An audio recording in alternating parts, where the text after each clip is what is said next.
Boa noite a todos. Sejam bem-vindos.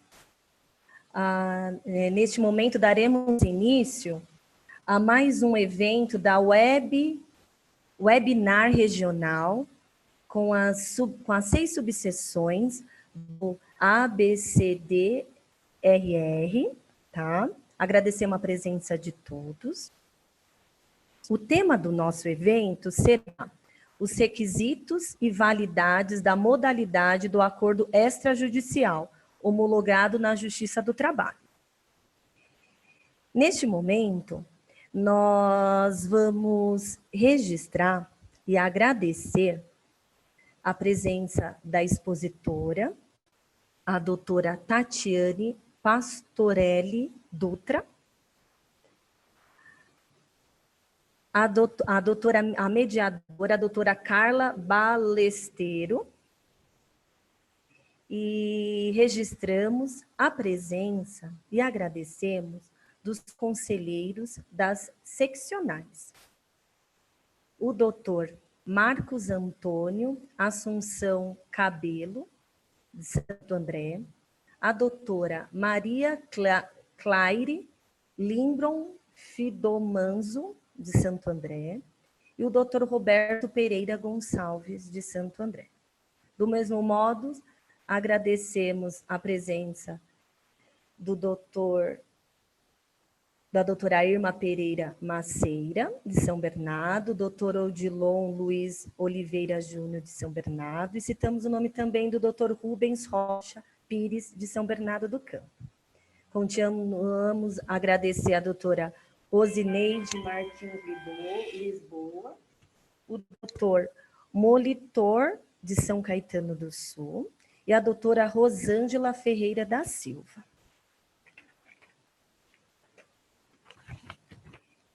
Registramos a presença desse evento dos presidentes das subseções da OAB ABCDMRR,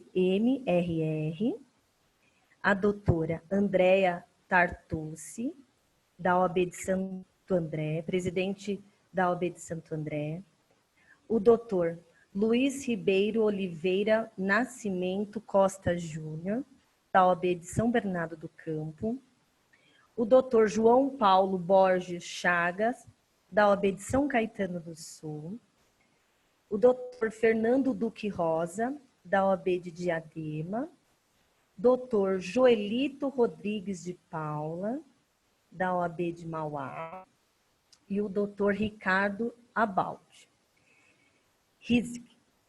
da OAB de Ribeirão Pires e Rio Grande da Serra. Nesta oportunidade, nós concederemos a palavra ao presidente da OAB de São Bernardo do Campo, o doutor Luiz Ribeiro Oliveira Nascimento Costa Júnior, para o seu pronunciamento inicial. O doutor está com a palavra. Obrigado, Karina. Boa noite a todos os presentes. Eu queria primeiro aqui agradecer a Karina Félix, que está aqui sendo a nossa anfitriã nesse evento. Ela é a nossa vice-presidente da Comissão de Direito do Trabalho e ela vai nos auxiliar dando apoio aqui pela realização de mais um webinar, o quarto que as subseções estão fazendo. E hoje São Bernardo do Campo está sendo, vamos dizer assim, a sede do evento, né? Então não posso deixar de agradecer aos meus colegas presidentes, que sem eles o ABCDMRR não estaria tão bem representado. Então queria agradecer a Andréa Tartucci, de Santo André, João Paulo Borges Chagas, de São Caetano, Fernando Duque Rosa, de Diadema, Joselito de Paula, Mauá, e Ricardo Aburrisque, Ribeirão Pires e Rio Grande da Serra, que nós aqui nesse conjunto de 6 presidentes integramos o Colégio de Presidentes do ABCDMRR, que ainda não existe de direito, mas existe de fato. Mostra a força e a união do ABC. Queria agradecer a presença dos conselheiros que já estão aqui presentes, Roberto Gonçalves, a Marie-Claire Libron Fidomanzo e a Rosângela Silva, e o nosso conselheiro Rubens Rocha Pires, que não entrou na sala ainda, mas está nos assistindo como participante convidado. E já pedi para o nosso conselheiro fazer a gentileza de entrar na sala também, que ele deve ter recebido o link de palestrante. Então, Rubão, entra aí, Rubão, vem com a gente. Doutora Tatiane Pastorelli Dutra, nossa expositora, muito obrigado. Para nós é um prazer e uma honra recebê-la aqui. Doutora Carla Balesteiro também estará mediando. Esperamos que esse tema tão polêmico com a reforma trabalhista, ainda com algumas dúvidas, né? A gente vai, com o tempo, vai sendo sedimentado.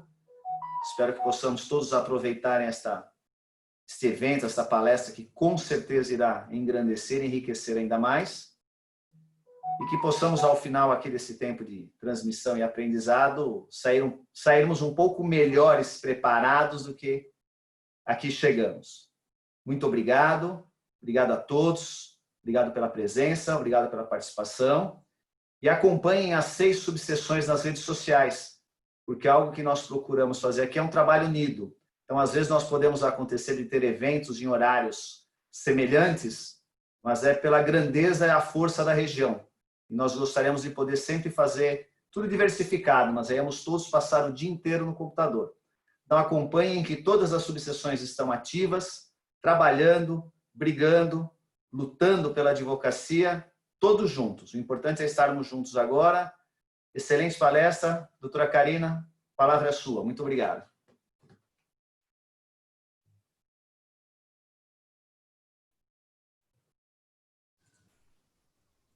Você está muda.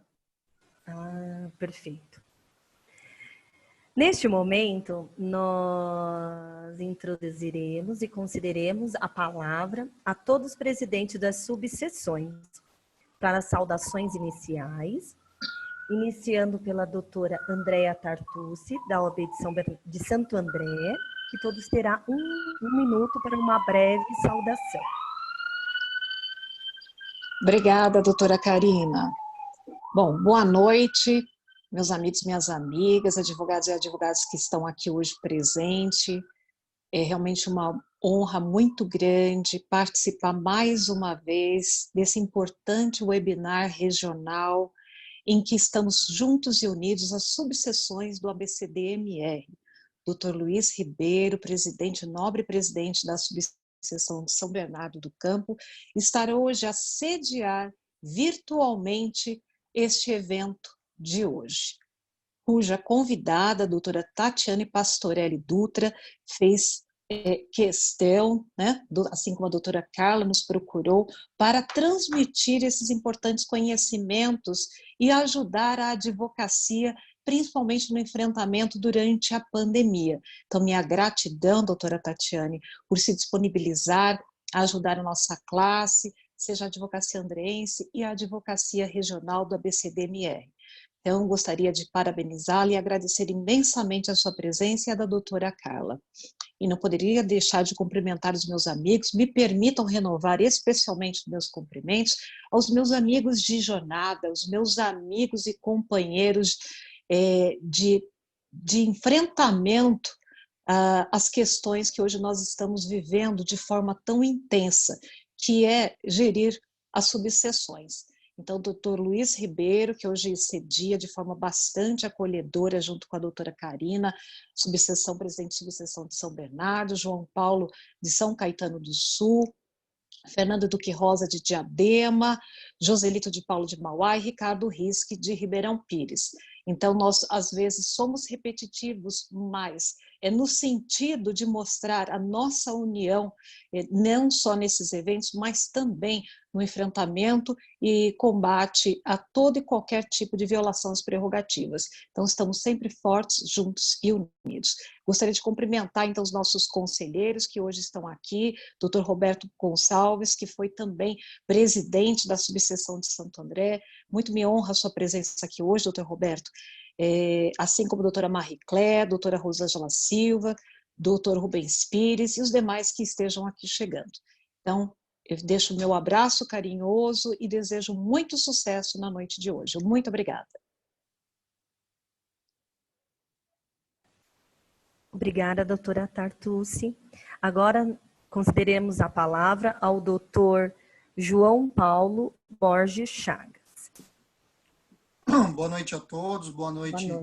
A Carina, que está fazendo aqui a nossa papel de mestre de cerimônias, fazer também aqui uma saudação a todos os presidentes, na figura do nosso da subseção que está administrando hoje o nosso evento, que é o Dr. Luiz Ribeiro, pela OAB de São Bernardo, a todos os conselheiros, em nome do meu amigo, representando todos os nossos conselheiros, Dr. Rubens Rocha Pires, e também os nossos palestrantes, doutora Tatiane, e também nossa mediadora, doutora Carla. Obrigado por vir aqui até, né, de forma virtual até o ABC e passar um pouco de conhecimento e tratar dessa temática muito importante na área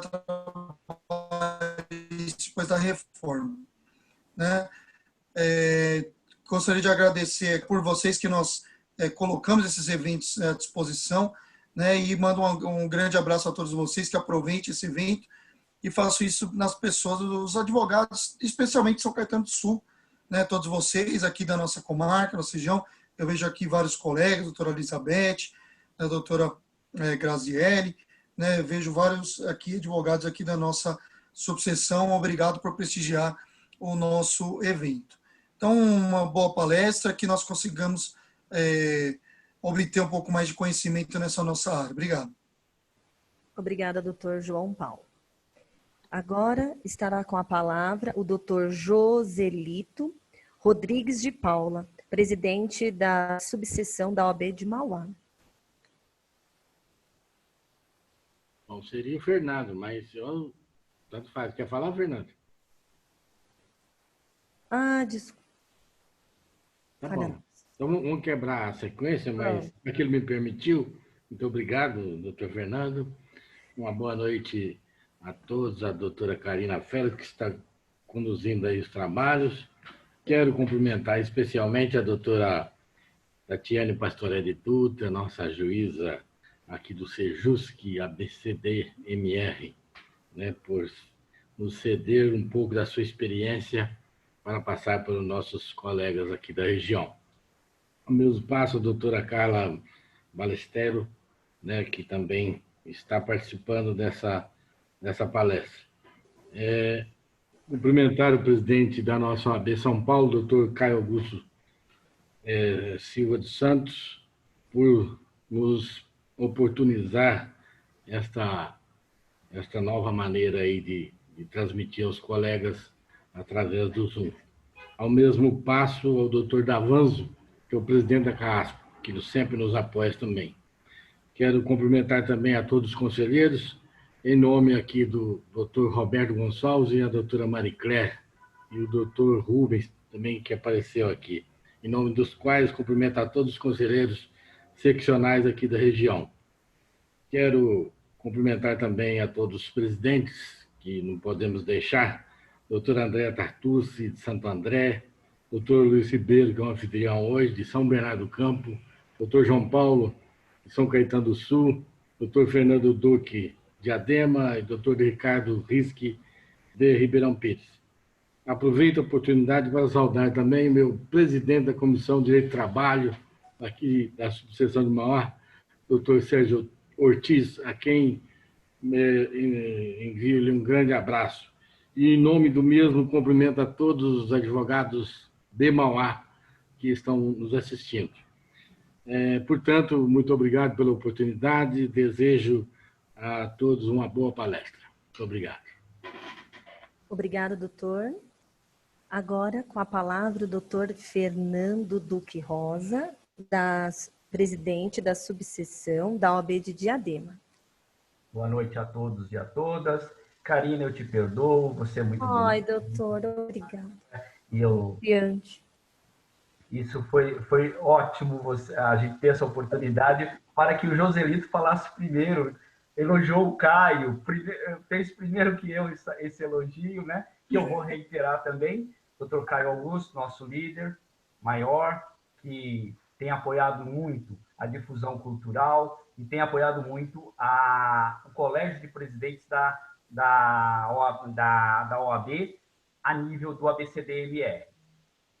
Parabenizar aqui o doutor Luiz Ribeiro, que hoje faz a figura do anfitrião. Semana passada fui eu em outro evento, maravilhoso. E escolheu muito bem também, novamente, a Karina para me dar esse apoio. Saudar os gestores de ordem aqui presentes, minha amiga Andréa Tartucci, de Santo André, meu amigo Joselito, de Paula, de Mauá, grande amigo, um irmão, o doutor Ricardo Aburrisque, o primo, né? Saudar o primo aqui. Saudar também o doutor João Paulo, jovem presidente e com certeza uma representatividade forte do ABCDMR. Vou saudar os conselheiros aqui, em nome da minha querida e amiga, a conselheira Rosângela Ferreira da Silva, que representa Diadema no Conselho. Rosângela, que bom te ver aqui, fico muito feliz. Quero também destacar que o ABCDMR é forte, temos o doutor Davanzo, que hoje é presidente da CAASP, é uma base que vem do ABCDMR, é a força de mais de 20 mil advogados, e isso está retratado aqui.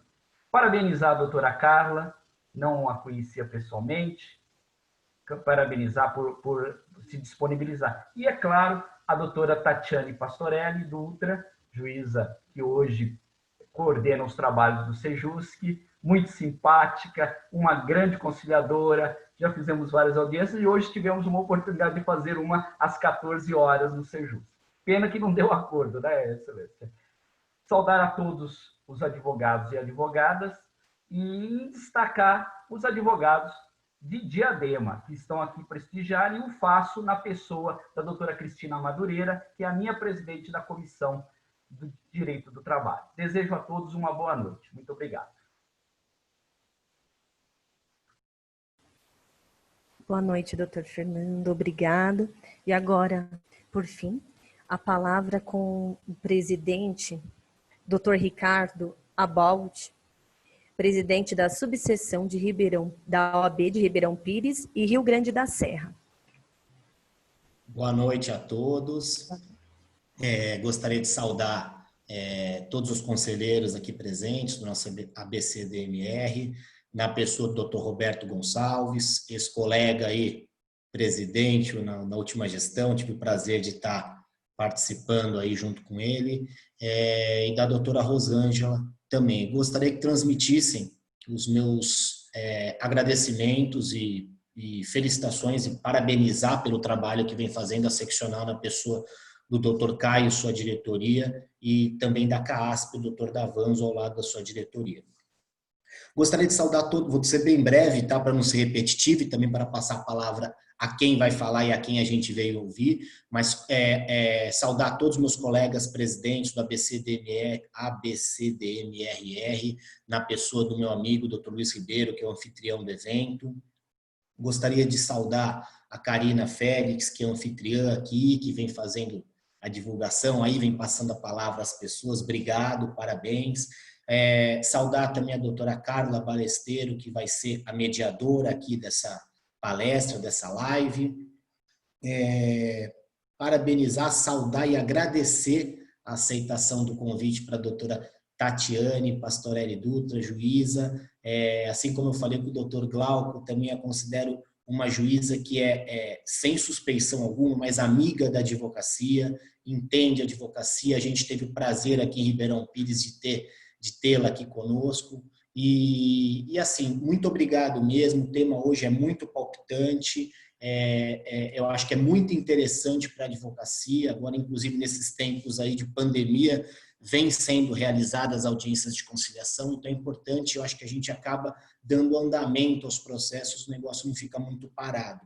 Gostaria também, doutor, antes de passar a palavra, de saudar a todos os participantes desse evento, que na verdade é para quem o evento se destina, e agradecer a presença de todos, agradecer especialmente a presença dos advogados e advogadas de Ribeirão Pires e Rio Grande da Serra, e a quem eu faço na pessoa que eu pude acompanhar aqui nos participantes do nosso secretário-geral, tá? O Wilson Cieri, que está acompanhando aqui a palestra conosco.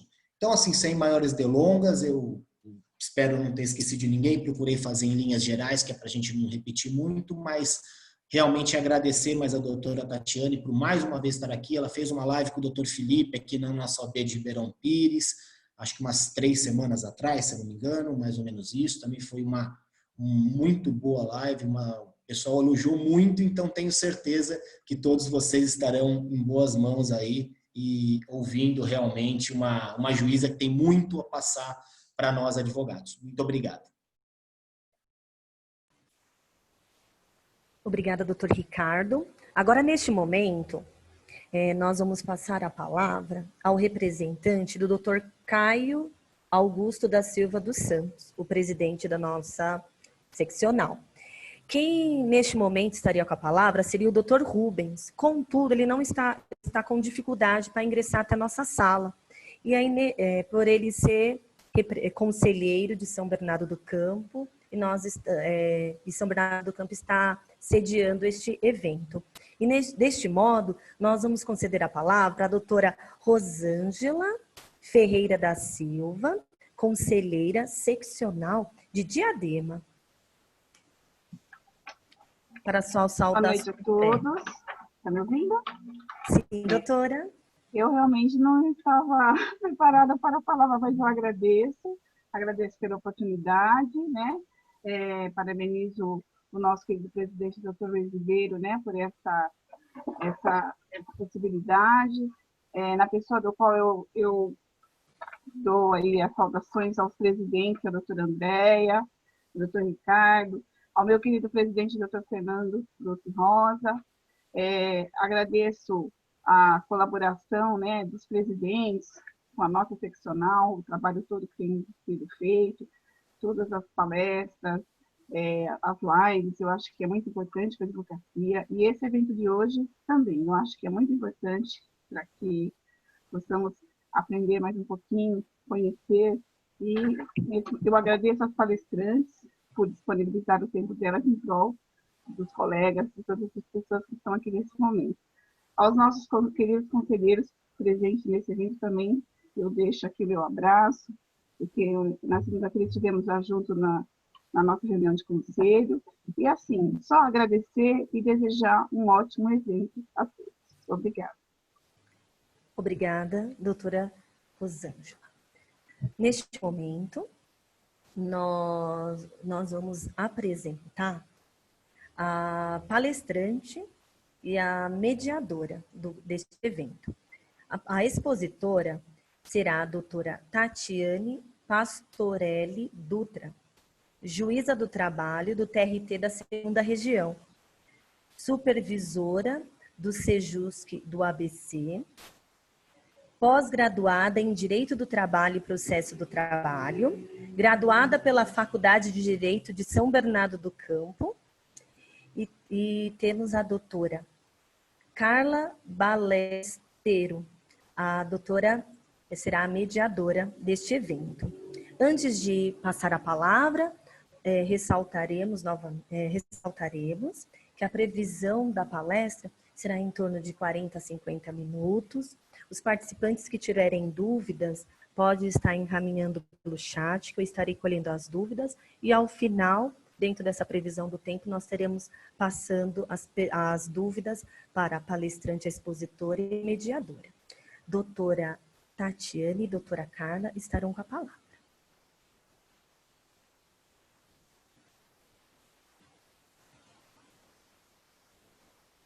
As doutoras, se as doutoras desativar o som, podem ativar. Sejam bem-vindas. Boa noite a todos. Eu vou iniciar falando, primeiramente agradecendo a oportunidade. É uma honra estar hoje aqui na OAB, né? Um órgão de classe tão forte nas nossas vidas, tão importante. Como advogada, sinto-me privilegiada de estar aqui. E, em especial, eu gostaria de agradecer a doutora Andréia Tartucci, que, ao saber do tema, prontamente providenciou essa oportunidade de abranger da melhor forma o conhecimento para entrar já ao tema, né, não tenha mais introduções, e acho que há uma expectativa de todos que estão nos assistindo agora, nós escolhemos esse tema, né, o acordo extrajudicial, justamente porque é uma medida nova, introduzida pela reforma trabalhista, mas também existe a questão de muitos receios por não entendimento de como que funciona na prática essa ferramenta, essa nova modalidade.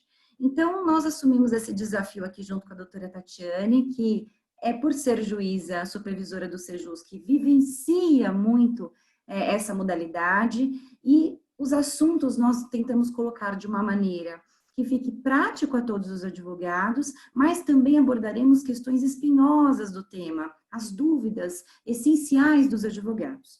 Então, para iniciar, vou passar a palavra para a doutora Tatiane, e gostaria que ela nos respondesse o que é essa homologação da transação extrajudicial.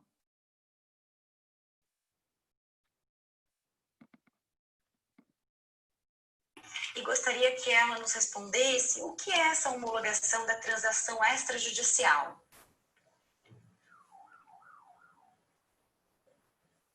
Bom, a gente está tentando aqui fazer ao vivo junto com a doutora Carla também pelo Instagram. Acho que ela precisa me enviar um convite primeiro aqui para eu conseguir aceitar. Só um momentinho, doutores. Consegue, doutora Carla?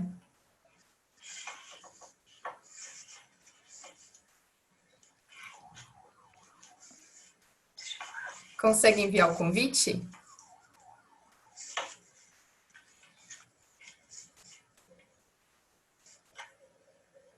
Acho que ainda não.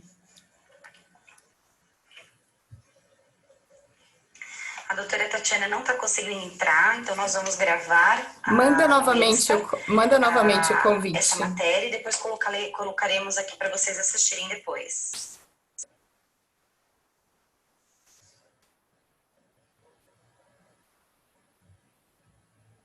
Doutora Tatiane, dá para ouvir, pode falar. Isso, infelizmente eu não consegui entrar. Bom, vamos lá. Deixa eu ouvir por aqui então, colocar o meu microfone. Pronto. Doutora, agora pode fazer as perguntas. Estou te ouvindo pelo Zoom somente. Tá, joia. Então vamos lá. A primeira pergunta seria: o que é a homologação da transação extrajudicial? Bom, esse procedimento é um procedimento de jurisdição voluntária, então ele não é uma ação propriamente dita, porque não existe uma lide. Esse procedimento ele foi introduzido pela reforma trabalhista, a lei 13.467 de 2017, que trouxe para dentro da CLT 4 artigos apenas, que trata sobre toda essa extensão de uma inovação, e a gente acha pouco 4 artigos, né? Então, a gente acaba buscando vários outros subsídios nas demais legislações, seja no CPC, seja no Código Civil, para tentar se chegar a uma resposta para um instituto tão complexo, previsto só em 4 artigos, que é o 855B da CLT, até o 855E da CLT. Então, esse procedimento de jurisdição voluntária, ele é uma forma de os advogados distintos para cada requerente procurar a Justiça do Trabalho já com um acordo pré-entabulado, de maneira a obter uma homologação a fim de se conseguir um título executivo depois judicial. Então, é basicamente essa a finalidade, é cortar caminhos, deixando de passar pela parte da fase de conhecimento e já ingressando, em caso de não pagamento, numa fase de execução. Certo. E existe algum manual que os advogados têm acesso antes de ingressar com essa petição inicial? Tem uma espécie de manual, são as diretrizes que o NUPEMEC aqui do TRT, da 2ª Região, viabilizou após muito estudo sobre o tema, logo quando saiu a reforma trabalhista. E essas diretrizes do NUPEMEC, elas estão disponíveis no site do nosso TRT, aqui da 2ª Região. E, desse modo, ingressando no site, tem uma barra na parte de baixo, na corzinha verde. Lá os doutores podem clicar em conciliação trabalhista e depois em conflito individual. Lá os doutores vão encontrar 18 diretrizes que traçam tudo que os SEJUSCs, de uma maneira geral, os 7 SEJUSCs do TRT2, adotam como uma espécie de manual e uma forma de padronizar os entendimentos e trazer uma espécie de uma segurança jurídica maior para quem for ingressar com esse tipo de procedimento. E como que funcionam os despachos saneadores do Sejusc, né? O advogado sempre tem muita aflição por esse despacho saneador, porque ele define o processo. Então, Excelência, pode nos falar um pouquinho sobre ele? Nós tivemos a ideia do despacho saneador, na verdade, não foi nem... eu vim depois dos outros colegas que já estavam no Sejusc anteriormente, e eles tiveram a ideia desse despacho saneador porque para se evitar uma decisão surpresa. Então, como no caso é um instituto novo, até hoje é uma novidade e nem todo mundo sabe lidar com ele, a melhor alternativa que se verificou foi o despacho saneador. Nele, a gente fala quais os documentos que normalmente estão faltando, né? Então, assim, é importante a juntada da procuração com os poderes relacionados à homologação da transação extrajudicial, é necessário a CTPS do trabalhador, é necessário o TRCP se o contrato já tiver sido rompido. Então, assim, são documentos essenciais, o contrato social da empresa. Então, tudo isso a gente acaba trazendo no despacho saneador. Então, por exemplo, eventual recolhimento de custas, alguma coisa que precisa emendar na petição para que haja a possibilidade da gente entrar no mérito da homologação ou não. Então, é uma estratégia que a gente utilizou para salvar, vamos dizer assim, os processos, por conta do procedimento ser muito inovador e nem todo mundo saber manejar. E nem todo mundo conhecia as diretrizes do NUPEMEC também. Então, esses despachos saneadores basicamente tentam moldar nas diretrizes para que a gente consiga julgar o mérito. Perfeito. Então, a distribuição ela é feita pelo PJE, mas existe alguma restrição de julgamento, né? Tem algum juiz competente desses acordos extrajudiciais delimitado? Então, normalmente a distribuição ela é feita na vara, para alguma vara do trabalho, onde a prestação, da localidade onde a prestação de serviço foi realizada. Como acontece normalmente como uma reclamação trabalhista.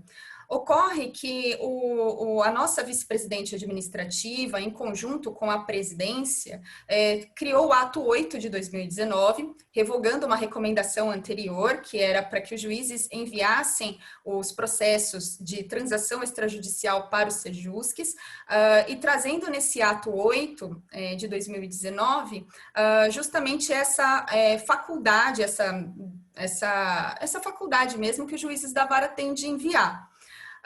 Na verdade, a grande maioria manda. Primeiro, porque os Sejuscs conseguem concentrar melhor e fazer as eventuais audiências peculiares desse tipo de procedimento e acaba desafogando também as varas, né, que estão já preocupadas com as reclamações trabalhistas e às vezes não teria tanta atenção para um procedimento tão diferente.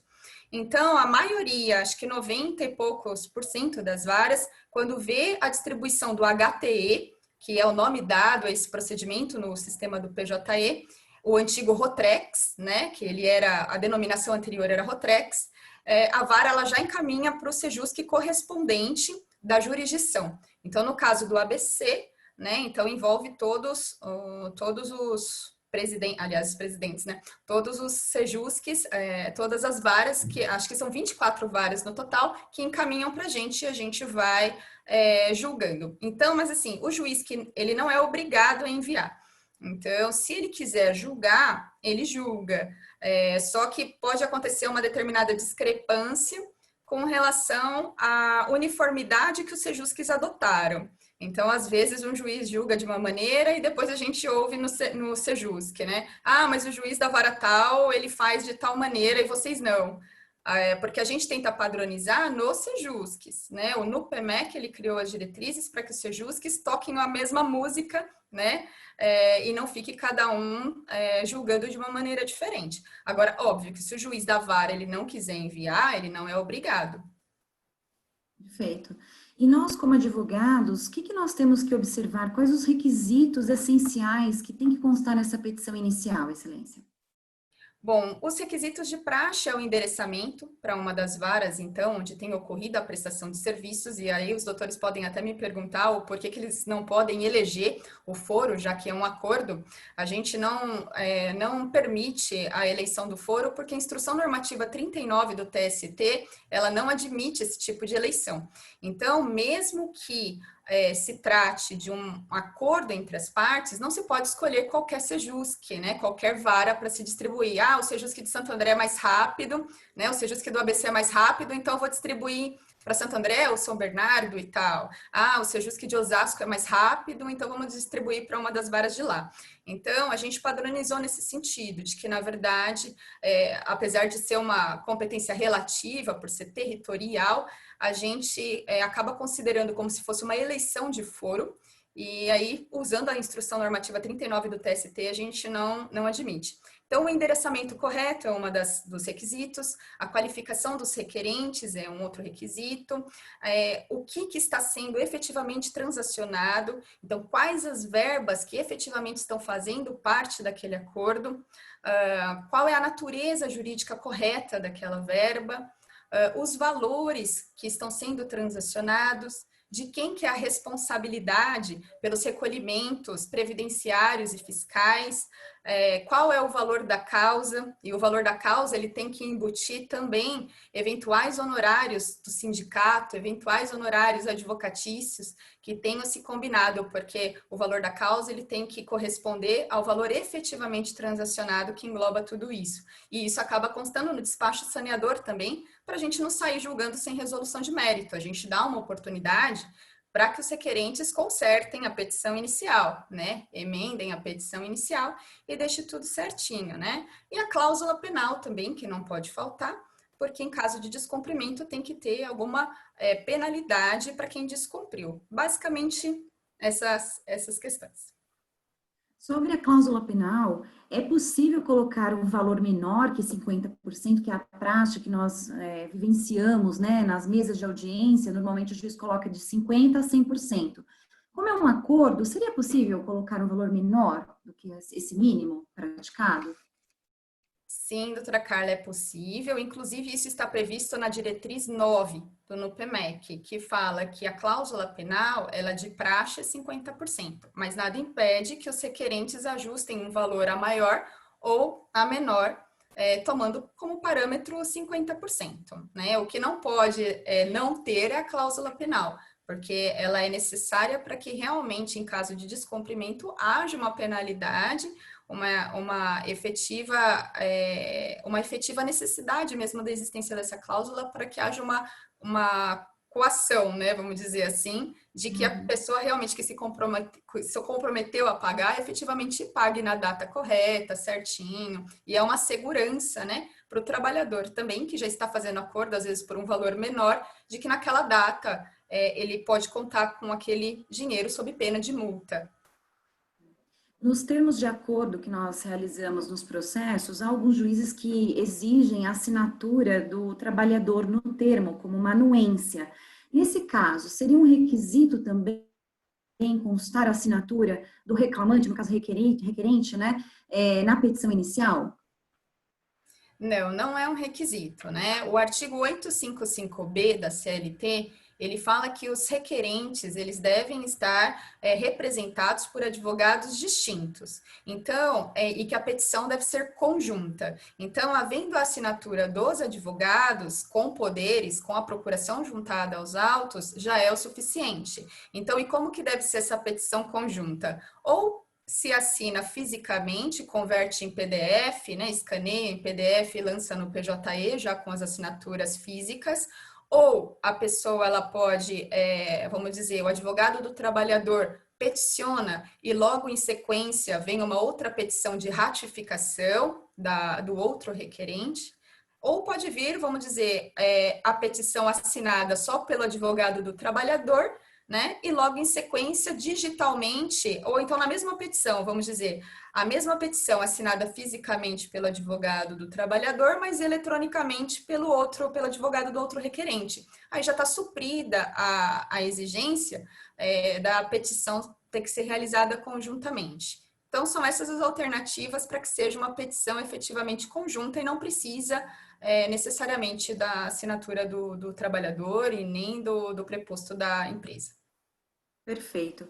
Agora, uma dúvida que muitos colegas me questionam, né, sobre a discriminação de verbas, e isso conta até, inclusive, para a indicação dessa modalidade, né? Quais são os critérios que a Justiça do Trabalho tem para fixação dessa discriminação de verbas? O primeiro critério, vamos dizer, seria a coerência, né? Então, não adianta na petição vir escrito que a pessoa, ela trabalhava em horas extras, mas ela está vindo quitar adicional de insalubridade, né? Ou então, vem falar que desenvolvia um trabalho autônomo, mas está pagando uma verba de um empregado, né? Então, a primeira coisa que a gente verifica é a coerência. Se realmente o breve relato que está sendo contado, se ele está de acordo também com as verbas que estão sendo discriminadas, né? Esse é um primeiro parâmetro. O segundo parâmetro é a natureza, né? Se a natureza está correta. Então, não adianta, estou pagando adicional de insalubridade, que tem natureza indenizatória. Não. A natureza do adicional de insalubridade, ela é salarial, da hora extra é salarial. Então, não adianta inventar uma nova modalidade de natureza jurídica, né? Que a gente fala que não vai colar, a gente vai arrumar no despacho saneador, né? Até para que haja os recolhimentos, né? Tudo bonitinho. A outra questão que a gente verifica é o respeito justamente ao direito de terceiros, e é por isso que tem que vir discriminado bonitinho, né? Porque tem o INSS por trás, eventualmente um recolhimento de imposto de renda, né? E um respeito também às matérias de ordem pública. Então, não é porque é uma petição conjunta com advogados distintos, né? Que o trabalhador aceitou, que a empresa aceitou, que tudo vale, né? Nem tudo é válido. E o juiz, nessa situação, serve como um filtro, né? Então, a gente passa uma filtragem para verificar se está tudo certinho, se está dentro da lei, né? Se está de acordo com a legislação, se não tem nenhuma cláusula abusiva, né? Então, tudo isso a gente verifica. Então, é mais ou menos nesses parâmetros que são consideradas as discriminações das verbas. Perfeito. Alguns clientes que já tiveram experiências, inclusive, com essa modalidade, eles me perguntam se em tempos de pandemia existe alguma flexibilização nessa discriminação de verbas? Na verdade, a flexibilização, ela vem dos próprios acordantes, né? Desde que esteja de acordo com a lei, né? A flexibilização pode ser com relação ao valor, mas assim, sempre respeitado também, né? Voltando para a parte da discriminação, sempre respeitado pelo menos a base de cálculo das verbas rescisórias. Então, a pessoa ganha R$1.000 por mês. Aí fala, eu estou pagando a multa do artigo 477 de R$500. Não. Precisa pagar a base de cálculo da multa é o salário do trabalhador. Então, passa pelo filtro também. A mesma coisa com relação às férias, caso elas sejam pagas, com relação ao aviso prévio. Então, a base de cálculo das verbas rescisórias no procedimento de jurisdição voluntária, ela deve ser efetivamente respeitada como uma condição para se homologar. Então, não basta colocar R$1 para cada verba e querer quitar tudo, né? Porque a gente fica muito atento a essa situação da efetiva discriminação de acordo com a lei. Certo. Então, há uma correlação entre a discriminação e a petição. Mas as declarações feitas dentro das petições, elas podem ser homologadas? Declarações simples, vou dar um exemplo. Esse funcionário não fez horas extras ou não trabalhou em local insalubre. Isso é passível de homologação? Então, doutora Carla, esse tipo de declaração, de meras declarações, a gente deixa de homologar, né? Por quê? Porque o Código Civil, no artigo 840, ele é muito claro quando diz que a transação ele tem que envolver concessões mútuas, né? Então, assim, se é uma concessão mútua, tem que ter, obviamente, cada parte abrir mão de uma coisa, né? E você verifica aí que é uma mera declaração, que nem faria coisa julgada, né? Porque apesar de estar lá no meio do processo, ela não estaria efetivamente uma causa de decidir, é uma fundamentação. Então, ela não estaria nem fazendo coisa julgada. De qualquer maneira, por preciosismo, a gente acaba deixando de homologar, porque não tem uma efetiva transação. Então, às vezes, o que a gente vê muito nas petições e deixa de homologar? O trabalhador declara que não tem nenhum problema de saúde. né? O trabalhador declara que nunca sofreu acidente de trabalho e que nunca foi vítima de dano moral, né? Então, tem um monte de declaração que a gente acaba vendo a criatividade jurídica mesmo para tentar se homologar o máximo possível e a pessoa não voltar de jeito nenhum na Justiça do Trabalho.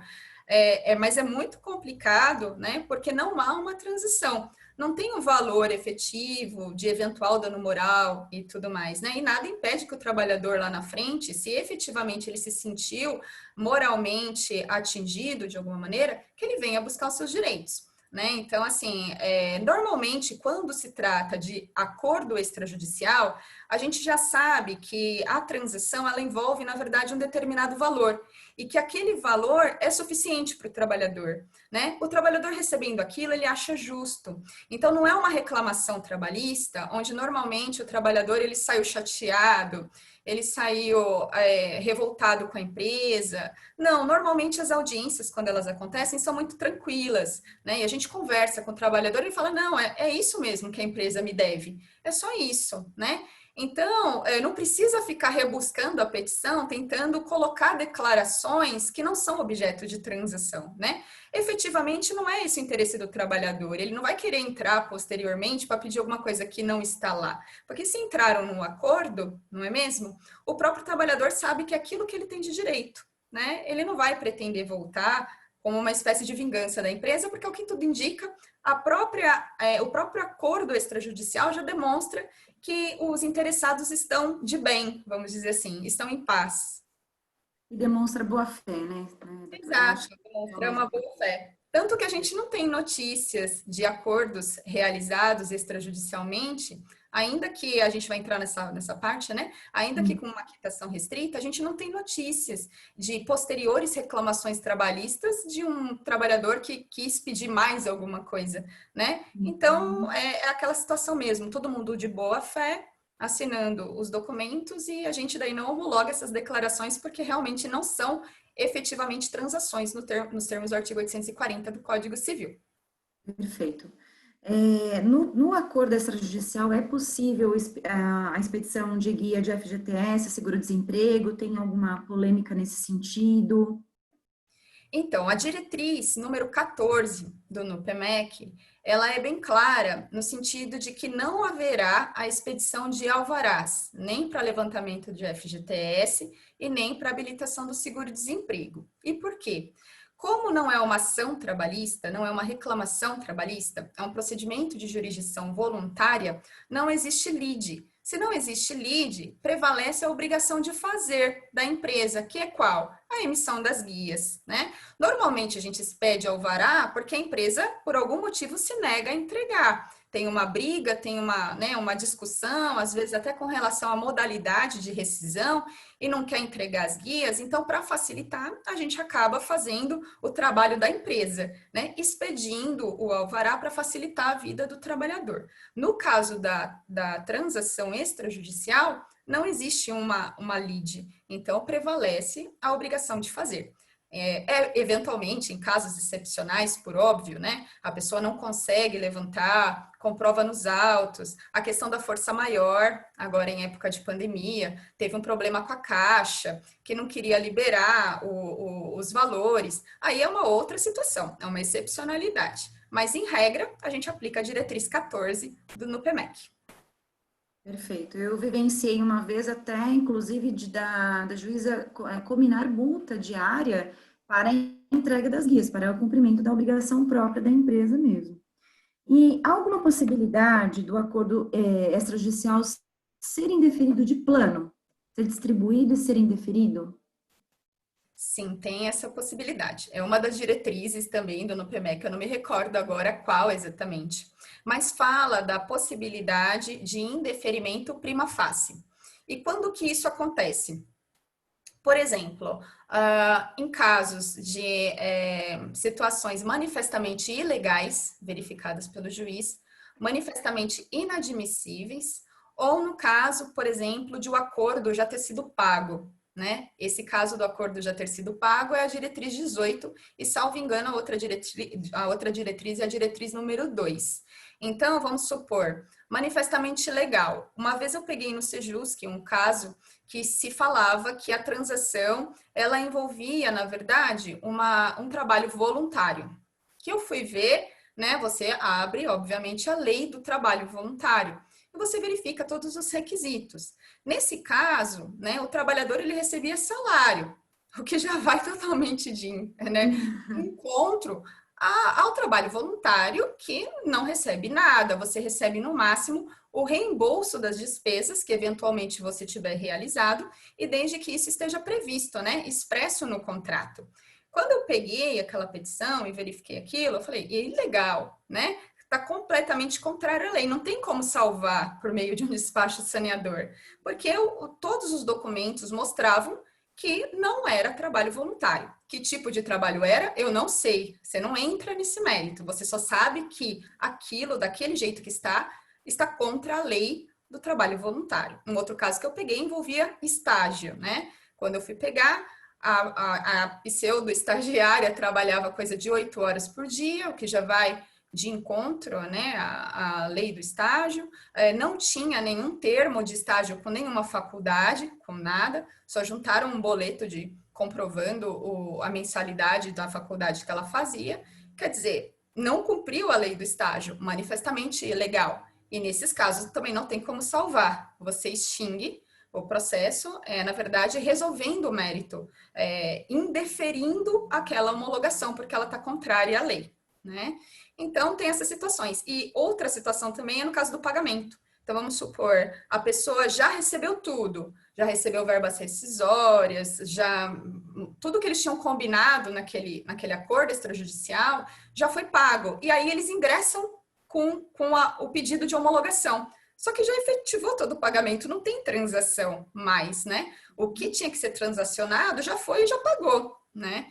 Então, a diretriz 18 é nesse sentido, de que se não houver uma efetiva transação, também é caso de indeferimento de plano. Porque você já não tem mais nada para negociar, nada para esperar, não teria nem razão de ser eventual cláusula penal. Então, esses são os motivos principais que a gente pega no dia a dia. Certo. E essa é uma coisa que a gente tem que observar muito, né?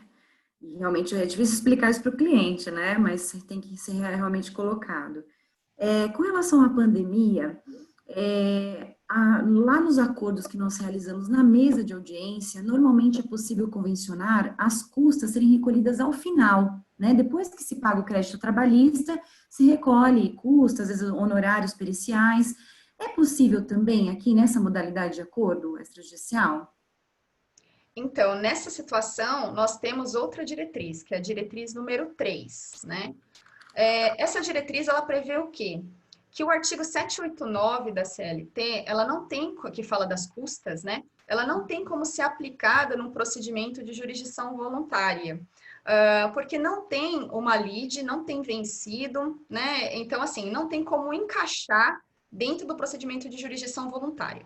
Então, onde que se buscou a resposta com relação às custas? No artigo 88 do Código de Processo Civil, que trata do procedimento de jurisdição voluntária e especificamente das custas. Então, supletivamente, a gente utiliza o artigo 88, que fala que as custas devem ser antecipadas e rateadas entre os interessados, né? Entre os requerentes. Então, vamos supor, se são 2 requerentes, um trabalhador e a empresa, né?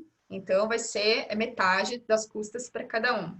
São 4 requerentes, um trabalhador e 3 empresas, 1/4 das custas para cada um. No caso de pandemia, o que eu resolvi em um dos processos que eu peguei, houve esse pedido de pagamento mais para frente das custas, né? Então, o que eu fiz? Eu condicionei, eu dei 6 meses de prazo para a empresa recolher efetivamente as custas, mas eu condicionei a homologação ao recolhimento, né? Então, assim, a empresa ela pode continuar pagando normalmente o acordo que fez com o cliente, tudo certinho, mas daqui 6 meses, quando der o período, né? Porque tinha até pedido sucessivo nesses termos, quando der os 6 meses, a empresa vai, recolhe e a gente vai e homologa, né? Então, tem essa possibilidade também, mas aí a gente não tem como homologar e pedir o recolhimento depois. Primeiro, por conta dos artigos que eu já falei, e segundo, porque se não houver o recolhimento, o Sejusc vai acabar devolvendo para a vara um processo com custas para executar. E não é essa a finalidade do Sejusc. O Sejusc ele não está lá para dar trabalho para as varas, né? O Sejusc está lá para ser um parceiro da vara. Então, imagina chegando um processo lá na vara com custas para executar diante da diretriz 3 que manda a gente fazer o recolhimento anterior. O juiz de lá vai ficar um pouco bravo com a gente, né? Por que vocês estão mandando para a gente uma execução que não deveria existir? Por que não esperou o recolhimento das custas para depois ver se homologava ou não? Então, a gente anda em ovos, né? A gente fica sempre muito cauteloso para não atrapalhar também o desenvolvimento do trabalho das secretarias das varas. Perfeito. E nesse aspecto das custas, como que fica a questão da justiça gratuita? Normalmente, assim, como a gente já faz a análise na reclamação trabalhista. Então, vamos supor, o trabalhador, ele postula, não tem possibilidade de pagar, são 2 requerentes.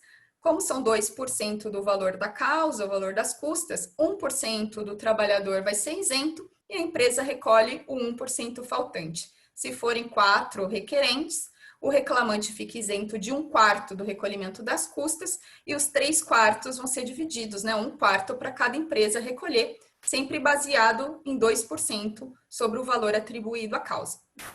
Perfeito.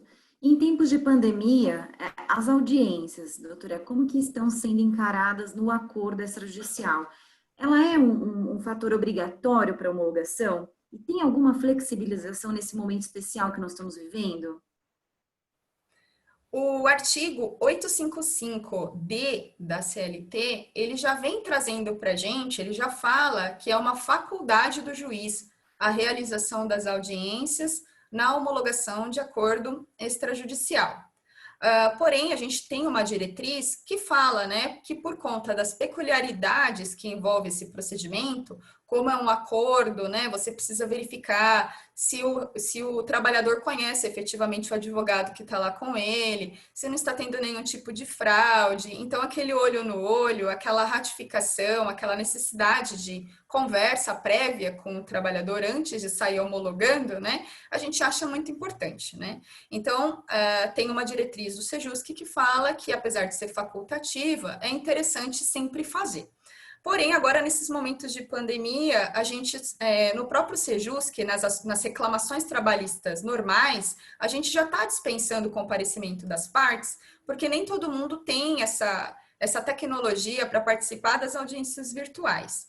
Então, a gente está agindo da mesma maneira com relação aos acordos extrajudiciais, ou seja, como a gente está dispensando o comparecimento das partes e os advogados já trouxeram a petição conjunta assinada, não tem por que marcar uma audiência só para os advogados comparecerem para falar que eles querem aquilo que eles já falaram que querem, né? Eles já assinaram conjuntamente, então não tem porquê. O objetivo da gente não é conversar com o advogado que já assinou a petição conjunta, é conversar com o trabalhador, conversar com a empresa, né? E uma vez dispensado o comparecimento das partes, a gente não viu a alternativa a não ser homologar os acordos extrajudiciais, pelo menos nessa época de pandemia, independentemente de audiência. Então, nem a audiência virtual não está acontecendo. A gente se baseia basicamente no despacho saneador e uma vez cumprido e estando tudo redondinho, a gente já homologa. Perfeito. Tirando esse cenário de pandemia, caso o juiz, no momento normal, ele faça opção pela realização da audiência e as partes não consigam comparecer por qualquer problema que tenham, como que fica? Há alguma penalidade para as partes? Então, vamos supor, numa audiência presencial, né, a doutora está falando. Então, nas audiências presenciais, a gente designa, vamos supor, a audiência, chega lá no momento, ou o trabalhador não vai, ou é o preposto que não vai. Então, o que a gente faz? A gente procura saber o porquê não foi, né? Porque já que é um acordo, de praxe, todo mundo aparece. Quando não aparece, normalmente a resposta está com quem compareceu, que vem e fala, olha, a parte contrária, né, se é que pode dizer assim, a parte contrária não veio porque ou está no trânsito, ou aconteceu um imprevisto e tudo, né? E a gente redesigna sem maiores problemas, né? Agora, o que acontece muitas vezes? Simplesmente não vai, não justifica nada. Aí, o que a gente faz? A gente extingue sem a resolução de mérito, devolve o processo para a vara de origem e é lá que vai ser realizado o arquivamento. E uma outra coisa interessante também é que muitas vezes, quando vai o trabalhador com o advogado e a empresa não vai, às vezes o trabalhador ele desiste do acordo. E aí vem a pergunta, é preciso dar anuência da outra parte para homologar essa desistência? Não. No procedimento de jurisdição voluntária, a gente já parte do pressuposto que as partes estão de acordo com aquilo. Se alguém não quiser mais o acordo, eu não preciso da anuência da outra parte, né, do outro interessado, co-interessado, para simplesmente homologar. Basta que um diga, eu não quero mais, né? E isso às vezes acontece justamente quando a gente marca a audiência e o trabalhador vai e a empresa não aparece. Aí ele fala, não, eu não quero mais, eu quero entrar com a reclamação trabalhista. Aí eu preciso esperar a outra parte dizer, ah, concordo. Não, a homologação da desistência já sai na hora, o processo é extinto sem a resolução de mérito, devolvido para a vara de origem, que vai arquivar. Perfeito. A doutora já falou da necessidade da discriminação, a necessidade de vinculação ao valor, mas agora um tema bem espinhoso e eu acho que é a maior dúvida dos advogados. Há alguma possibilidade de termos a quitação geral da relação de trabalho? E por que motivo isso normalmente não acontece? É um assunto bastante espinhoso, né? Mas assim, foi bem estudado pelos meus colegas, né, que estavam no Sejusc à época, no sentido de se aplicar efetivamente o que a lei prevê. Então, o que foi verificado no primeiro momento?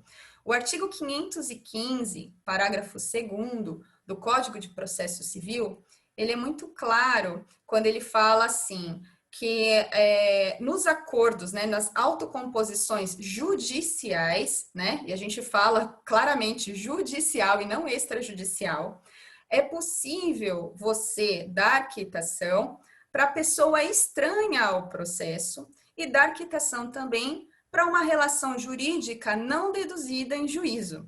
O artigo 515, parágrafo 2º do CPC, né, que é esse que a gente está abordando agora, ele é muito claro de que há essa possibilidade, então, da quitação geral, né, abarcar pessoa que nem está na petição inicial, abarcar situações que nem foram deduzidas na petição inicial, desde que se trate de uma autocomposição judicial, que diz respeito ao inciso 2 do artigo 515 do CPC.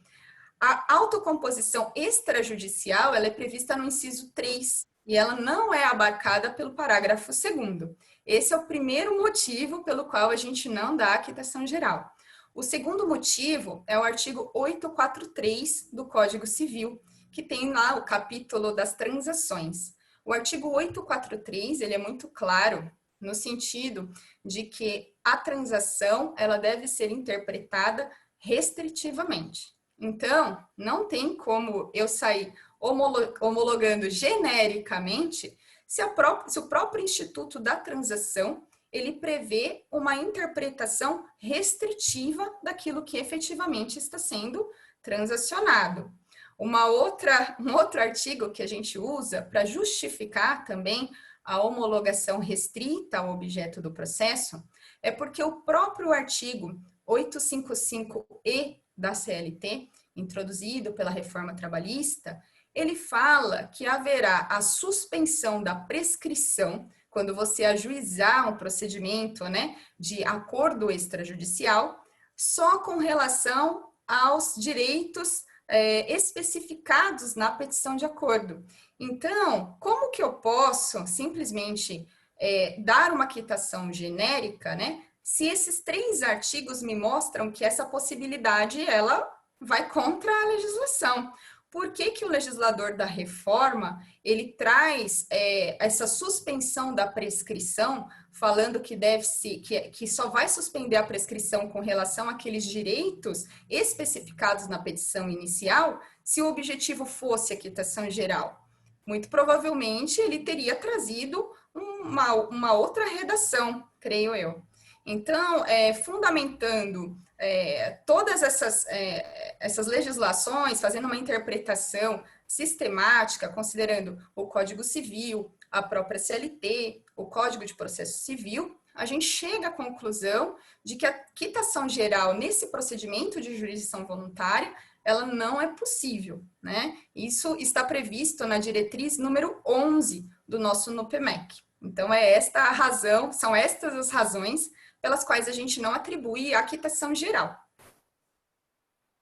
Como o Instituto ele foi criado para que se buscasse um outro advogado, né, isento do advogado da empresa, né, muito se discute também sobre a aplicação do artigo 477, parágrafo 2º.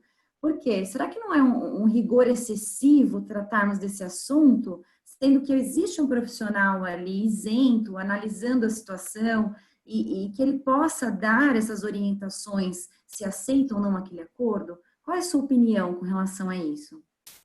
Isso, o artigo 477, parágrafo 2º da CLT, ele fala justamente sobre a quitação restrita relacionado ao recibo da rescisão. Ou seja, quando o empregado ele é mandado embora, as verbas que estão especificadas no recibo é aquelas que efetivamente se consideram como pagas, né? Então, a questão não seria nem assim o fato de estar sendo assistido por advogados, que os advogados realmente estão lá para orientar e melhor esclarecer para o cliente se é bom, se não é, e dar a quitação geral.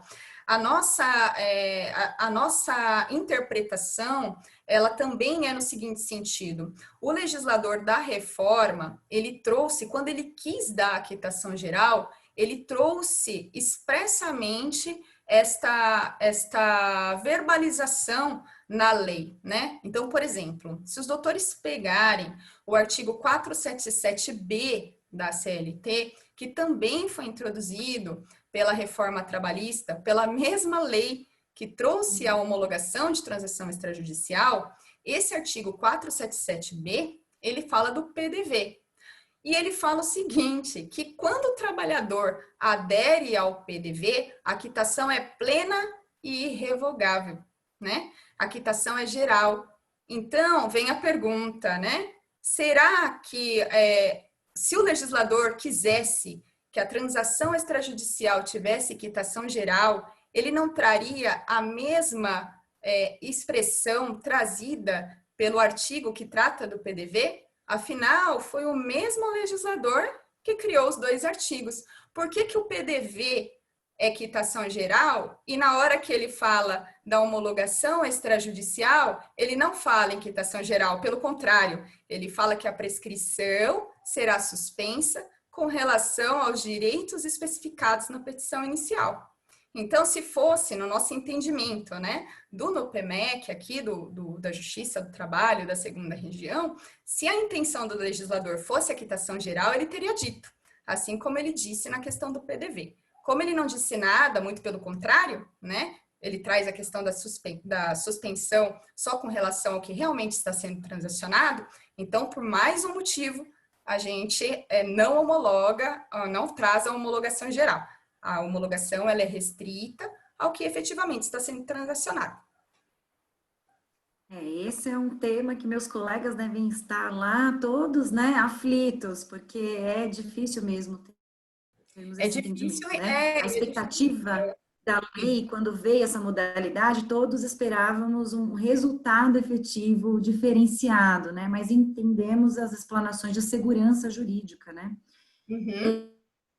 Agora, a petição inicial, nós colocamos lá, discriminamos verbas, colocamos todos os requisitos de valor. Ainda assim, é possível ter uma homologação parcial desse acordo? Sim, é possível, justamente considerando a extensão da quitação. O artigo, nós aqui do Sejusques, né, do NUPEMEC, aqui da 2ª Região, a gente utiliza como fundamento o artigo 184 do Código Civil. Esse artigo, ele fala das negociações, né, processuais, aliás, dos negócios jurídicos. E o que ele vem dizer para a gente? Que a invalidade parcial do negócio jurídico, né, ele não vai prejudicar a parte válida, desde que seja separável. Então, o que a gente vê? Às vezes, o acordo está certinho, tá redondinho, já foram cumpridos os despachos saneadores e tudo mais. Mas os requerentes insistem na quitação geral. Então, assim, das duas, uma. Ou a gente vai pelo caminho do TST, que é aquela decisão do Ives Gandra, né, da 4ª turma do TST, que fala assim, a decisão ela deve ser binária, ou homologa tudo, ou não homologa nada, né?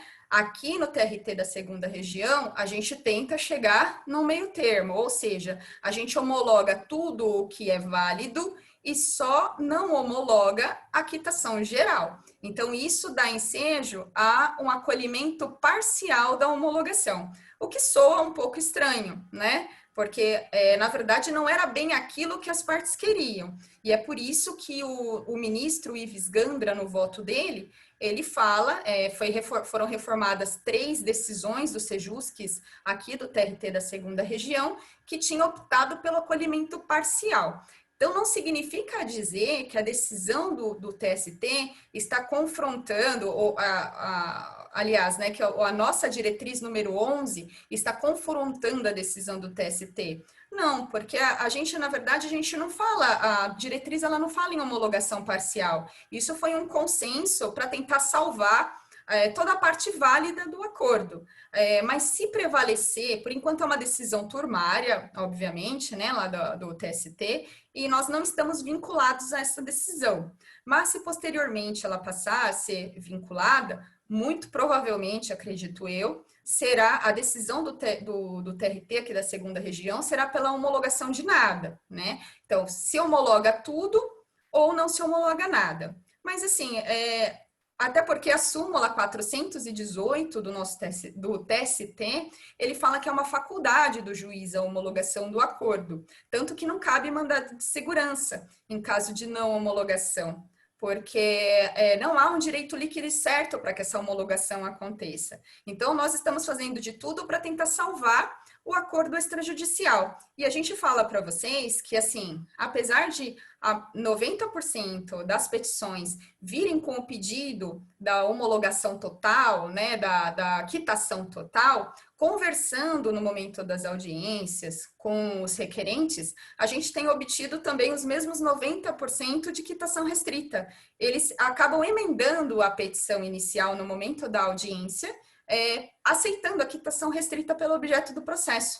Então, nós estamos elevando em muito a quantidade de homologações integrais, porque uma vez tirado esse óbice da questão da extensão da quitação geral e os requerentes aceitando a quitação restrita ao objeto do processo, não existe mais a homologação parcial. Então, eu posso dizer para vocês que hoje em dia, 95% das decisões de homologação de transação extrajudicial, elas estão sendo totalmente homologadas, né? E não parcialmente, por conta dessa emenda feita pela aceitação da quitação restrita. Depois a gente expor, obviamente, para todos os participantes da audiência, o porquê que adotamos essa situação. E até porque, como eu já disse anteriormente, né, os trabalhadores, a gente não tem notícias de trabalhadores que depois, mesmo com a quitação restrita, tenham procurado a Justiça do Trabalho para pedir qualquer outra coisa que estivesse faltando. Porque efetivamente eles estão lá para resolver aquele problema e para o trabalhador aquele valor é o que realmente ele tem de direito. Então, a gente não tem notícias de reclamações trabalhistas posteriores pedindo a mais,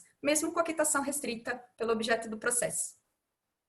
Mas que interessante, porque e se uma das partes não estiver satisfeita, quiser a homologação ainda total, como que ela faz? Cabe recurso? Que recurso seria esse? Então, no caso de homologação parcial ou de não homologação, é o recurso normal, né, que é previsto na Justiça do Trabalho. Entra-se com um recurso ordinário no prazo, né? Ou então pode ser até entrar com embargos de declaração primeiro. Nos embargos de declaração, nós mesmos é que julgamos, né? Então a gente segura o processo durante um tempo no Sejusc para que nós mesmos possamos eventualmente consertar algum erro material, rever algum posicionamento, enfim. Mas, decorrido o prazo dos embargos de declaração, nós devolvemos o processo para a vara de origem, porque a nossa atuação do Sejusc é até a decisão de mérito daquele acordo extrajudicial. Tudo que vem depois é a vara de origem que faz, né? Então, chegando na vara de origem e havendo a necessidade do recurso, o recurso ordinário, cujo preparo é um pouco diferente, né? Na verdade, o preparo, ele já existe, porque como as custas já foram antecipadas, o valor já está lá depositado. E no caso de recurso ordinário, de transação, de extrajudicial, não tem depósito recursal, porque não tem condenação, né? Vocês ajustaram o valor entre vocês, então o preparo são as custas que já foram antecipadas em razão daquela diretriz que eu já falei para vocês.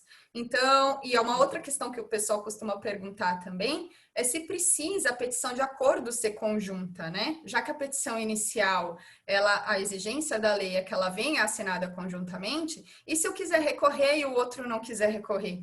Né? Porque a quitação restrita, ela beneficia o trabalhador. Ao mesmo tempo, não é o que a empresa quer, né? Então, eu preciso convencer o trabalhador, o advogado do trabalhador a assinar comigo aquele recurso? Não, né? Essa exigência, ela não é prevista. Então, no caso de homologação parcial ou de não homologação, quem se sentir prejudicado, recorre. E você não vai condicionar que aquele recurso seja assinado por ambos os requerentes. Basta que um queira recorrer para que o recurso seja admitido.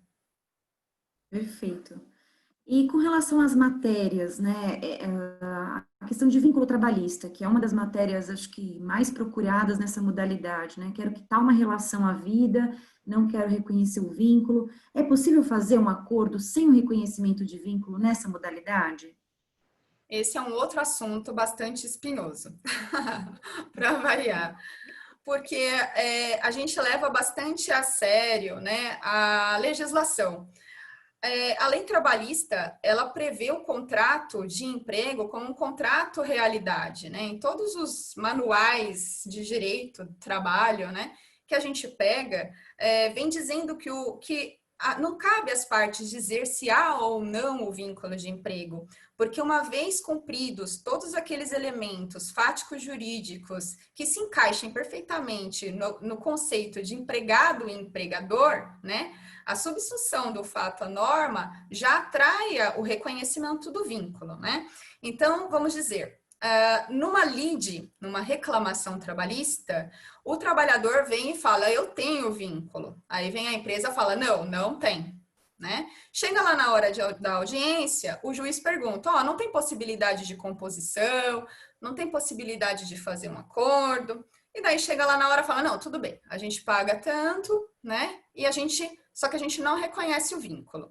Por que é possível fazer isso numa reclamação trabalhista e não é possível fazer num procedimento de jurisdição voluntária? Porque, assim, na reclamação trabalhista, havendo uma lide, o juiz não sabe se vai efetivamente sair um acordo ou não. E tem a res dúbia ali, uma instrução provavelmente para ser realizada, caso o acordo não saia. Se o acordo não sair, vai instruir. Uma vez instruindo, é possível o reconhecimento de vínculo? É possível o não reconhecimento de vínculo? Também é. Então, o juiz ali na hora, né, no momento de fazer a negociação, ele pode escolher uma das teses e falar, não, tudo bem, uma das teses era o não vínculo, não tem problema, a gente homologa, até porque o próprio artigo 515, que eu já falei para vocês do CPC, parágrafo 2º, ele autoriza isso numa autocomposição judicial, né? Agora, numa composição extrajudicial, a coisa complica. Por quê? É uma matéria de ordem pública. Matéria de ordem pública é infensa à autocomposição extrajudicial.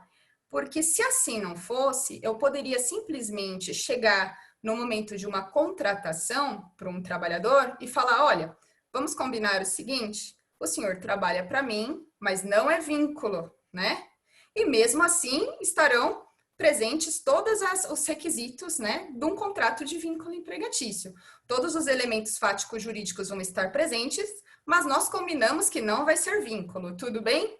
Para a Justiça do Trabalho é tudo bem? Não é, né? Porque lá na frente, se ele quiser discutir esse vínculo, ele pode, por mais que tenha se combinado, que, olha, não precisa assinar a carteira, olha, não, a lei não admite esse tipo de transação na hora da contratação. Então, do mesmo modo, como a gente está falando de uma transação, eu não posso simplesmente chegar num acordo com o meu cliente, né, o trabalhador e a empresa e falar, olha, vínculo não existe, né? Simplesmente afastar um vínculo que, na verdade, pode, no caso, existir, mas vocês decidiram que não existiria.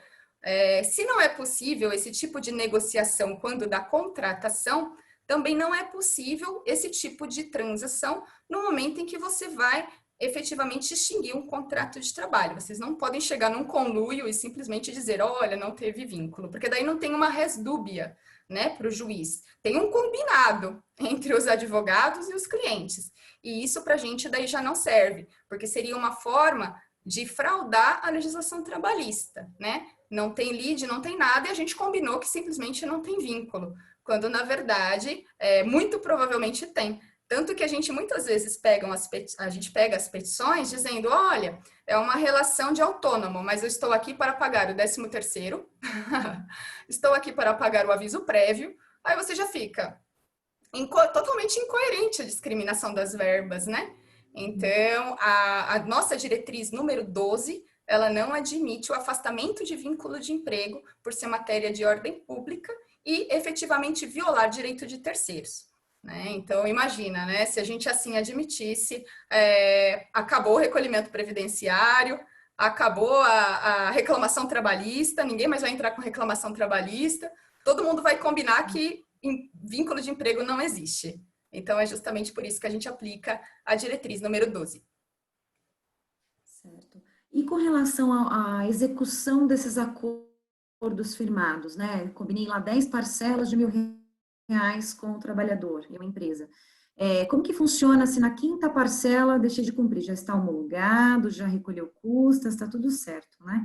Como que o advogado procede? No caso de não cumprimento do acordo já firmado, como a homologação ela gera um título executivo judicial, nos termos do artigo 515, inciso 3 do CPC, né, que elenca a autocomposição extrajudicial como uma modalidade de título judicial, basta executar nos próprios autos, né? Então, é uma execução normal, já pulando toda aquela fase de conhecimento.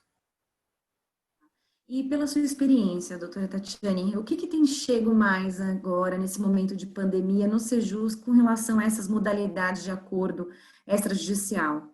O que nós, advogados, podemos até ter um olhar melhor para ajudar os clientes, né, que pode ser matéria desses acordos? O que a gente tem mais visto chegar, num primeiro momento, assim, primeiro o aumento dos pedidos de homologação de acordos extrajudiciais em razão da rescisão do contrato de trabalho e parcelamento das verbas rescisórias, porque em razão da pandemia, muitas empresas tiveram que dispensar os empregados e acabaram ajustando e entrando num acordo com eles para que recebesse as verbas rescisórias de maneira parcelada, o que a gente tem visto bastante, né? Isso com relação aos acordos extrajudiciais. Porém, com relação às reclamações trabalhistas, o que mais tem chegado para a gente são os acordos não cumpridos. As varas mandaram em lote vários processos, né, para os Sejusques todos, né? Só para os doutores terem uma ideia, o Sejusque ABC hoje está com aproximadamente 550 processos para colocar na pauta, e a grande maioria diz respeito a esses acordos não cumpridos. O que a gente está tentando fazer, em muitas hipóteses está conseguindo, são as novações, né? Porque o juiz lá na vara, ele fica numa situação, no mínimo, estranha, porque ele efetivamente tem uma coisa julgada ali. Então, como que eu posso suspender? Como que eu posso retirar uma multa? Como que eu posso mexer em algo que já transitou em julgado, né? Se não for por uma rescisória, por exemplo. Então, não tem muito no que mexer. Então, tem juízes que estão suspendendo por conta própria, tem outros que não estão mexendo e executa do jeito que está mesmo, independentemente da pandemia. Então, a gente acha que, em razão disso tudo, dessa situação que a pandemia impôs, a solução das varas foi enviar tudo para o Sejusque, né? E a gente, com a mesma quantidade de servidores, com a mesma quantidade, tentando fazer o possível para levar as audiências virtuais, a gente está tentando as inovações. Às vezes dá certo, às vezes não dá certo, e aí quando não dá certo, cabe ao juiz lá da vara ver como que ele vai fazer com aquela coisa julgada que não está sendo cumprida. Mas a gente tem tentado e obtido bastante inovações durante esse período. Bom, né? Isso tem ajudado muito, né? Ambas as partes, porque também o trabalhador precisa receber. Bom, já finalizando então o tema, agradeço então mais uma vez o convite, a aceitação do convite pela doutora Tatiana, e eu queria só que a doutora desse uma última palavra da sua experiência nesses acordos para os advogados, né? Quais seria o incentivo aí, ou uma orientação, ainda que de maneira geral, para que nós, como advogados, diante de todas essas regras, né, essas restrições, essas exigências, para que nós tenhamos atenção e para finalizar o tema. Bom, eu era bastante reticente com relação à transação extrajudicial quando eu a vi pela primeira vez publicada, né? Porque eu vi como uma porta gigante para eventuais fraudes trabalhistas que estariam por vir, fraudes ao sistema previdenciário, né? Fraudes aos reconhecimentos de vínculos de emprego, enfim. Eu fiquei bastante reticente com relação a esse instituto quando foi introduzido pela reforma trabalhista, pensando o pior. Mas os meus colegas que faziam parte do Sejusques, logo na época, né, em 2017, quando a reforma trabalhista ela realmente começou a viger, eles fizeram um trabalho de estudo mesmo, pormenorizado, justamente para se evitar que que as portas da fraude, né, se escancarassem na Justiça do Trabalho e que um instituto que poderia, às vezes, somar, desmoralizasse o judiciário trabalhista, né, que servisse como uma janela, uma porta para todas as fraudes possíveis e imagináveis que nós estávamos esperando. Porém, com um estudo, né, realizado por eles, com muita paciência, com muita dedicação, essas diretrizes acabaram, né, saindo após muito se debruçar sobre o assunto, utilizar as outras legislações, como é admitido pelo Código de Processo Civil, no artigo 15, que fala supletivamente que o código vai ser utilizado também nas relações trabalhistas. Então, tudo que se pôde aproveitar e tentar ajustar, isso foi trazendo, a gente foi fazendo, né, eles primeiramente, eu participei basicamente, acho que das últimas 2 diretrizes, salvo engano, e a gente acaba tendo uma uniformização, a gente acaba tendo uma segurança jurídica maior, porque daí todos os Sejusques falam mais ou menos a mesma língua, né? Como o território do TRT2 ele é pequeno, é um TRT gigante em quantidade de processos, mas em tamanho, vamos dizer, territorial é pequeno, então a gente não via alternativa a não ser padronizar, para que não houvesse uma decisão em Guarulhos, uma decisão no ABC, uma decisão diferente na Zona Leste, na Zona Sul. Então, essas diretrizes do NUPEMEC, elas acabaram vindo não só para padronizar, para trazer uma segurança jurídica na hora que viessem as decisões, como também uma forma de a gente trazer uma moralização para um instituto que tinha tudo para dar errado, que tinha tudo para ser uma porta de fraude na Justiça do Trabalho. E, efetivamente, a gente, por meio dessas diretrizes, a gente tem conseguido conter, né, essas tentativas que ainda, obviamente, existem, né? A gente parte sempre do pressuposto da boa-fé, mas a gente sabe que nem sempre isso é possível. E, assim, atualmente eu mudei a minha concepção, né? Eu já gosto do Instituto, eu acho que ele realmente veio para somar numa justiça que que sempre levantou a bandeira da conciliação. Então, por que esperar ajuizar uma reclamação trabalhista para efetivamente se sair um acordo, se é possível as próprias partes sentarem e conversar e chegar num denominador comum, desde que esteja de acordo com a lei, né? Então, hoje eu vejo com outros olhos a transação extrajudicial e mesmo havendo todas essas diretrizes, todos esses obstáculos que num primeiro momento parece difícil, né, de serem transpostos, a gente tem hoje no Sejusque ABC uma distribuição aproximadamente de 80%, procedimentos de jurisdição voluntária no mês, né? E a grande maioria, acho que 95%, aceitando a quitação restrita pelo objeto do processo. Então, a gente vê uma moralização e eu estou muito feliz com o Instituto por conta disso, de tudo que eu já pude expor para vocês. Perfeito.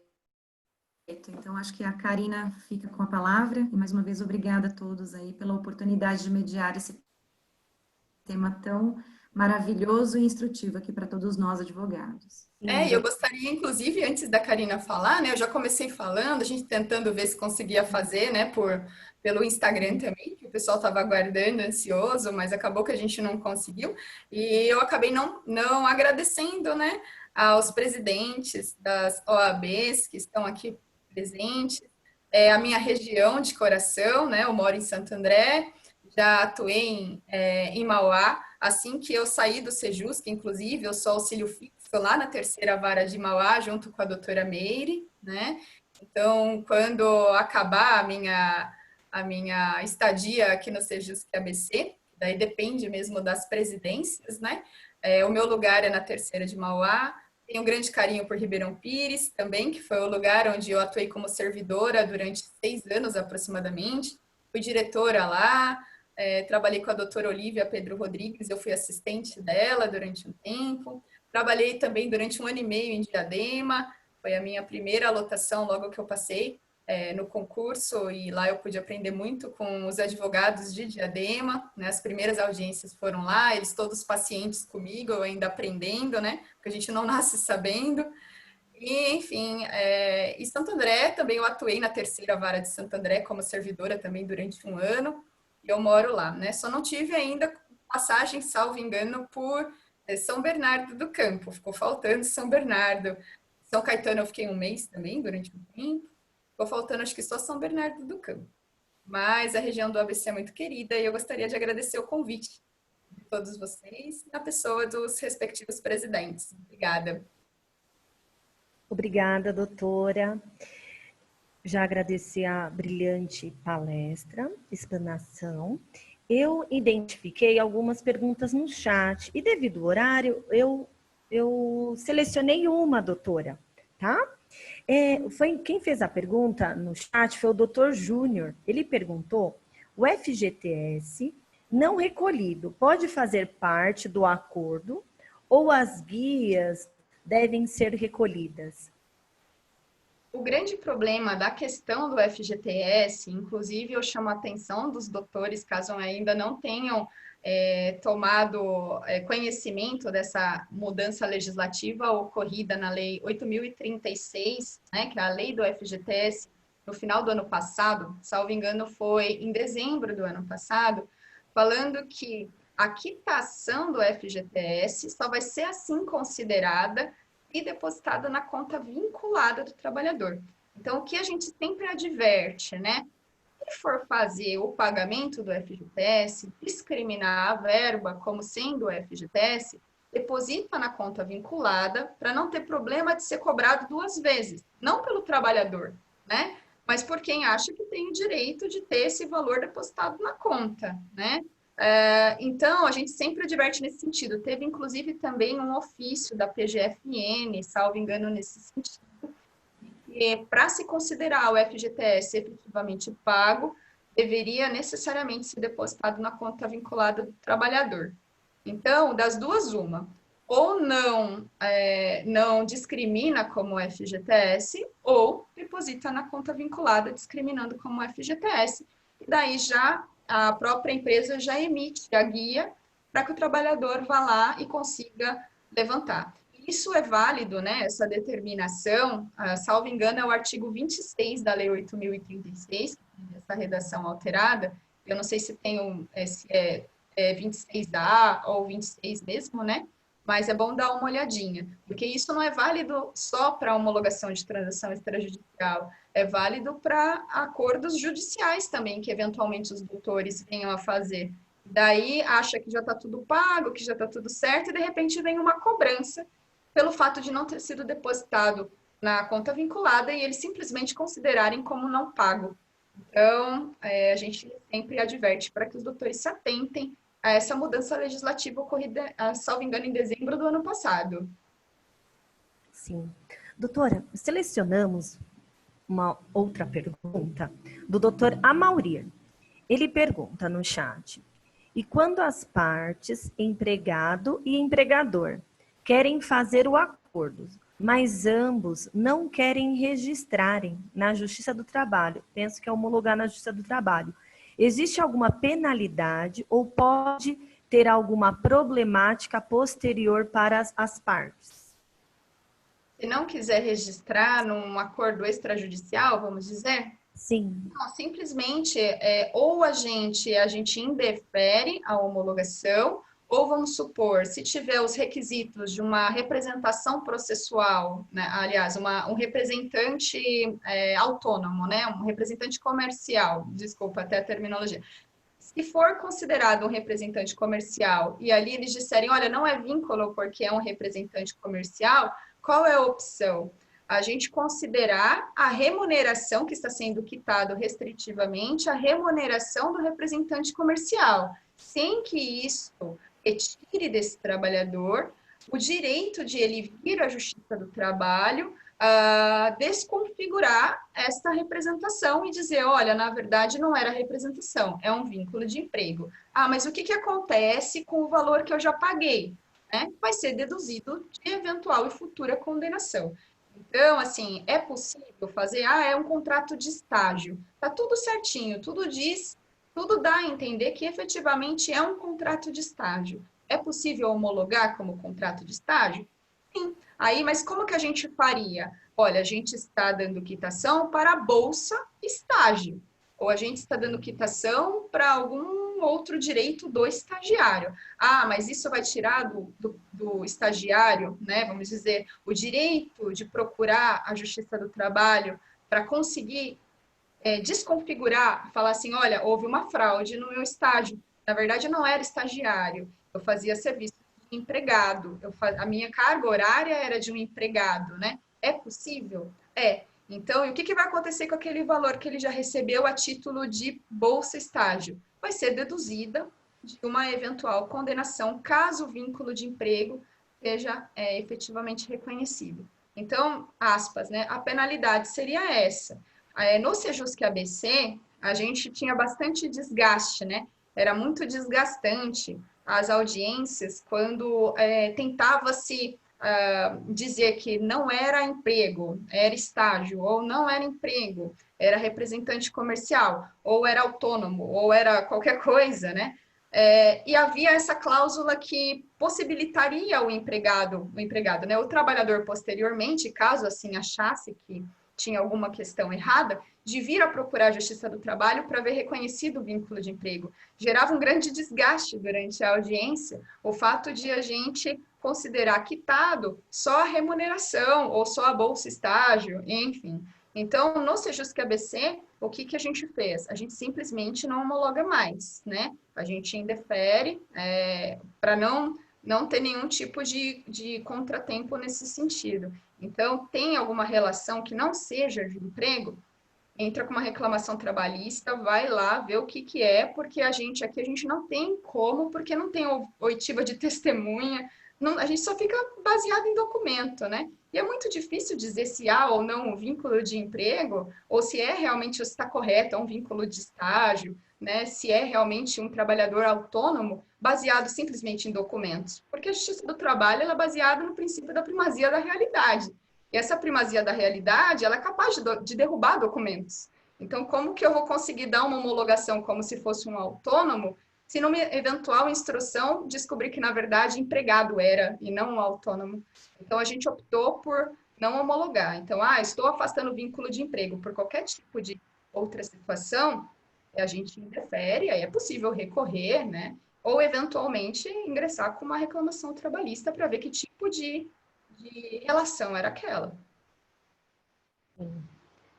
Obrigada, doutora Tatiane, pela brilhante explanação. A doutora Carla, como moderadora, parabéns.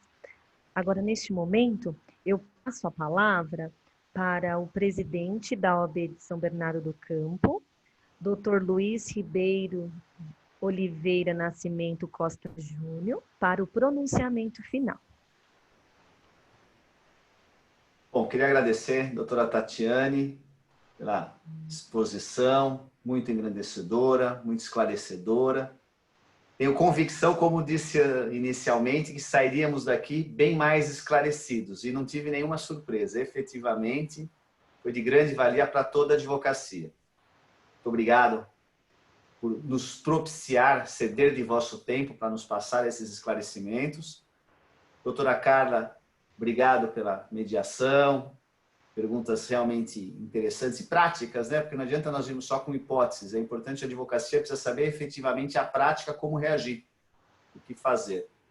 Quero aqui deixar só registrado que o nosso conselheiro Rubens Rocha Pires, ele entrou na sala, teve problema com o computador, acabou saindo, não conseguiu ficar, ele estaria falando aqui em nome do nosso presidente Caio Augusto Silva dos Santos, e tive que colocar a doutora Rosângela aí na fogueira. Nós tivemos que aqui, rapidamente, pedimos para que ela pudesse representar o presidente, falasse pelos conselheiros, doutor Roberto e doutora Marie Claire, e não posso deixar de agradecer aqui nossa anfitriã, doutora Karina Félix, aqui, um pouquinho tensa, estava preocupada aqui se ia dar tudo certo. Doutora Karina, tudo certo, nota 1000. Aqui nós não estamos preocupados se vai errar, vai acertar, o que vai fazer, se vai ter a vez. Aqui o evento é nosso, a casa é nossa. Cada um na sua casa, mas é advocacia. Agradecer a todos os presentes que estiveram aqui dedicando tempo e meus queridos amigos, parceiros de luta e jornada na BCDMR, que volto a frisar, doutor André Tartucci, João Paulo Borges Chagas, Fernando Duque Rosa, Joselito de Paula e o Ricardo Aburrischi. 6 subseções unidas, juntos. Friso novamente, acompanhe as redes sociais das subseções, acompanhe os nossos eventos, nossos webinars. Muito obrigado a todos, uma excelente noite e até o próximo evento. Obrigada. Agradecemos a presença de todos, excelente. Bom descanso a todos, uma excelente noite a todos e até o próximo evento. Boa noite.